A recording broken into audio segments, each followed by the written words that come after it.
अब्दुल वाहिद खान सरपंच प्रहरादपुर ग्राम पंचायत। देखो मु तो 2022 मसीह निर्वाचित होती पंचायत निर्वाचन होती जहाँ मो पंचायत ग्रामवासी मैंने पंचायतवासी मैंने मत बहुमात्रा समर्थन कर विजय लाभ कराई तत्पर मु तत्पर लोकों काम करी किंतु ए 15 मास 16 मास 17 मास हम मुझे अनुभव कली बीजेपी सहित आगुरी जड़ित नी किंतु मुझे अनुभव कली जहाँ देखली निजे अंगे निभेली कि जहाँ हो बीजेपी सरकार रे आम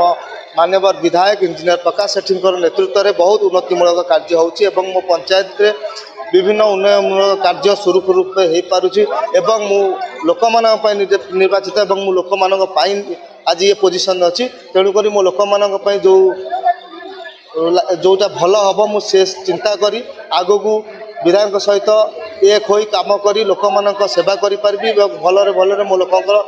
सब कार्य मु समापन करी यही आशा करी मु बीजेपी सामिल आम पंचायत रे मोर प्राय वार्ड मेंबर माने 12-13 जन मिसिले सहित 35 ରୁ 40 जन सहित मो समर्थक माने सामिल हेले भाव पंचायतवासी मान समर्थन आज मुझे छिड़ा है पंचायतवासी उन्नति दिग को चिंता करी मु आज बीजेपी सहित सामिल हेली और आशा करी निश्चित भाव पंचायतवासी समर्थन मो सहित चिरदिन रही।